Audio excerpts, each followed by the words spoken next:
नमस्कार। हर कहानी कुछ कहती है।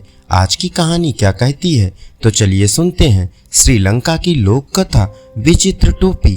एक गरीब लड़का था। इतनी बड़ी दुनिया में उसका कहीं कोई नहीं था, न माता पिता न भाई बहन, पर वह लड़का बड़ा परिश्रमी था। एक बार उसकी मेहनत से प्रसन्न होकर एक किसान ने उसे एक बैल दे दिया। लड़के ने सोचा, बैल से किसी बंजर जमीन को जोतूंगा और उस पर कोई फसल उगाने की कोशिश करूंगा। वह बैल लेकर चल पड़ा। गर्मी के दिन थे। लड़के के बदन पर ना कपड़े थे और ना पैरों में जूते, फिर भी वह अपनी धुन में बैल हाँकता चला जा रहा था। अचानक उसे लगा जैसे कोई उसे पुकार रहा है। उसने मुड़कर देखा तो 3 व्यक्ति शरारत से मुस्कुराते खड़े थे। लड़के ने उनसे पूछा, आपने मुझे पुकारा था, क्या कोई काम है? उसमें से एक व्यक्ति ने कहा, तुम यह बकरा कहाँ लिए जा रहे हो? लड़का चौंक उठा, बकरा? यह बकरा नहीं, बैल है। वह व्यक्ति ठहाका मारकर हंस पड़ा और अपने साथियों से बोला, देखा इस पागल को, यह बकरे को बैल बता रहा है। जरूर इसने कोई नशा कर रखा है। उसकी बात सुनकर दूसरे व्यक्ति ने कहा, और बकरा भी कैसा? बिल्कुल मरियल, कोई कौड़ी का भी ना पूछे। तीसरा व्यक्ति बोला, पर हमें इस बेचारे की सहायता करनी चाहिए। 4-5 रुपयों में यह बकरा खरीद लेना चाहिए। यह सुनते ही पहले व्यक्ति ने टेंट से 5 रुपए निकाले और लड़के के हाथ में थमाते हुए बैल की रस्सी छीन ली। वह लड़का बेचारा कुछ समझ भी नहीं पाया कि क्या करे क्या कहे। वह अकेला था और वे थे 3। वह यह भी समझ गया था कि वे तीनों मिलकर उसे बेवकूफ बना रहे हैं। वह यह भी जान गया था कि ज्यादा चूं चपड़ करने पर वे तीनों उसे पीटने लगेंगे और मुफ्त में ही बैल लेकर चल देंगे। सो उसने उस समय चुपचाप रहना ही उचित समझा। वे तीनों व्यक्ति बैल लेकर चल पड़े। वे अभी थोड़ी ही दूर पहुंचे होंगे कि वह लड़का भागता भागता उनके पास आया। उसने कहा, आप लोग बहुत दयालु हैं। मेरे मरियल बकरे को सचमुच कोई न पूछता, पर आपने उसके 5 रुपए दे दिए। आपसे बढ़कर सज्जन मुझे कहाँ मिलेंगे? मेरा दुनिया में कोई नहीं है।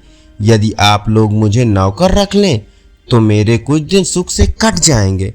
तीनों व्यक्तियों ने सोचा, यहाँ तो मुफ्त में ही नौकर मिल रहा है।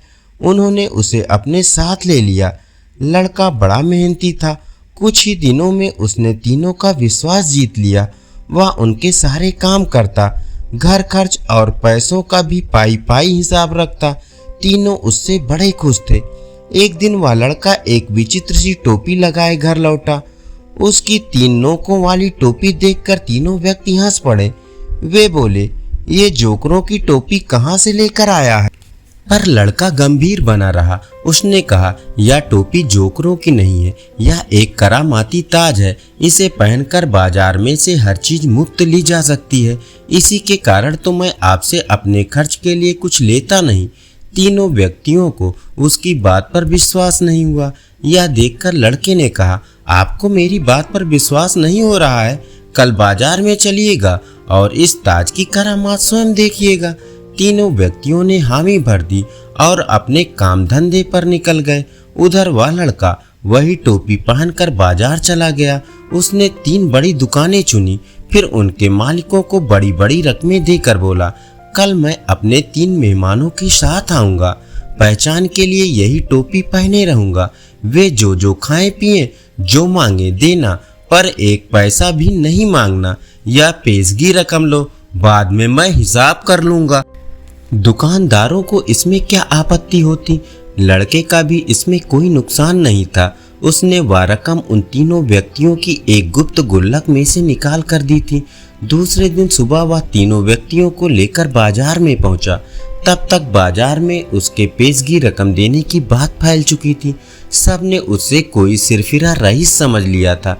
इसलिए जिस दुकान के सामने से वह निकल जाता, उसका मालिक सिर झुकाकर अदब से खड़ा हो जाता। सारे बाजार का चक्कर लगाने के बाद वह लड़का उन्हीं एक बड़ी दुकान में ले गया।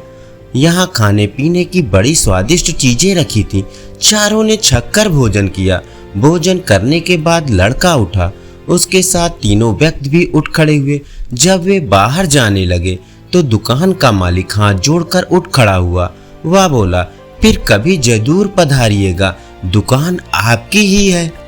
लड़का मुस्कुरा कर रह गया। दुकान के आईने में उसने अपनी विचित्र टोपी कुछ ठीक की और फिर दुकान के बाहर आ गया। तीनों व्यक्तियों की तो आंखें फटी रह गई। उन्होंने सपने में भी टोपी के चमत्कारी होने की बात नहीं सोची थी। वे अभी सोच विचार में डूबे ही थे कि लड़के ने कहा, आइए अब और कहीं चलें। तीनों व्यक्ति चुपचाप उसके पीछे हो लिए। वह लड़का दिन भर उन्हें बाजार में घुमाता रहा।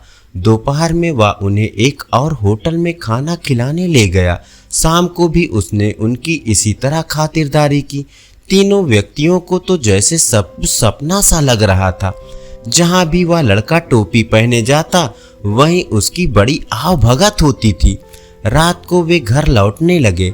राह में उन तीनों व्यक्तियों ने वो चमत्कारी टोपी खरीदने का निश्चय किया और घर पहुंचते ही वह उस लड़के से टोपी खरीदने की बात चलाने लगे। लड़के ने टोपी बेचने से इनकार कर दिया। वह बोला, मेरे पास यही तो एक पैतृक संपत्ति है, मैं इसे किसी भी कीमत पर नहीं बेचूंगा। उधर तीनों व्यक्तियों ने किसी भी तरह वह टोपी हथियाने का निर्णय कर लिया था। उन्होंने हाथ जोड़कर उसकी चरौरी विनती की। अपना सब कुछ देकर भी टोपी खरीदने की उतावली दिखाई तो लड़के ने कहा, आप लोग मुझे इतना लज्जित ना करें, मैं आपको ये टोपी दे दूंगा। उसी रात तीनों व्यक्तियों ने अपनी सारी संपत्ति लड़के को थमाकर उससे टोपी ले ली। लड़का उनका सारा माल असबाब अपनी उसी बैल पर लाद कर चल पड़ा और रातों रात बहुत दूर निकल गया। सुबह हुई और तीनों व्यक्ति टोपी की बदौलत बाजार का बाजार खरीदने के लिए चल पड़े। बाजार पहुंचने पर वे पहले उसी दुकान में गए जहां एक दिन पहले उस लड़के ने उन्हें छक्कर भोजन कराया था। टोपी के कारण दुकान का मालिक उन्हें फौरन पहचान गया। उसने उठकर उनकी आवभगत की और स्वयं खाने पीने की चीजें ला लाकर उनके सामने रखता गया। तीनों व्यक्तियों ने सोचा, टोपी अपना कमाल दिखा रही है। उन्होंने खूब चक्कर खाना खाया, फिर डकार लेते हुए उठ खड़े हुए। जब वे बिना पैसे दिए बाहर जाने लगे तो दुकानदार ने कहा, जनाब पैसे तो देते जाइए। तीनों व्यक्ति तमक उठे। पैसे?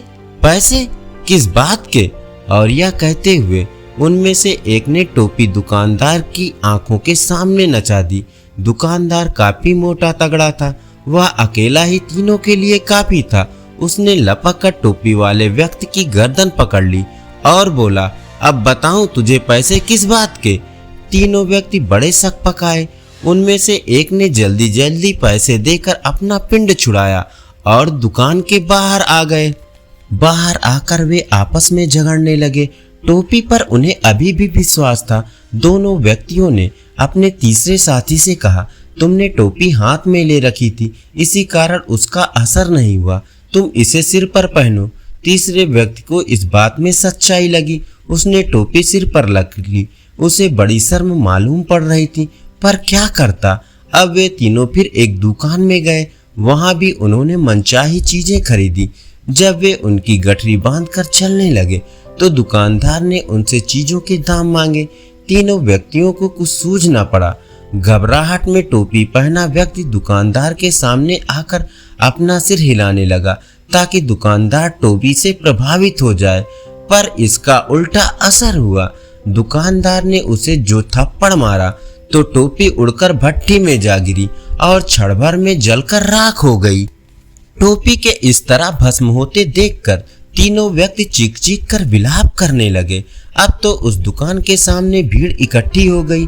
जब तीनों व्यक्तियों ने रोते रोते करामाती टोपी के गुण बतलाए तो लोगों का हंसते हंसते बुरा हाल हो गया। दुकानदारों ने उन्हें असली बात बताई। अब तो उन तीनों व्यक्तियों के होश फाख्ता हो गए। वे समझ गए कि उस लड़के ने उन्हें बेवकूफ बनाकर अपना बदला लिया है। उस दिन से उन्होंने किसी को धोखा न देने की कसम खा ली। धन्यवाद। अभी आप सुन रहे थे श्रीलंका की लोक कथा विचित्र टोपी।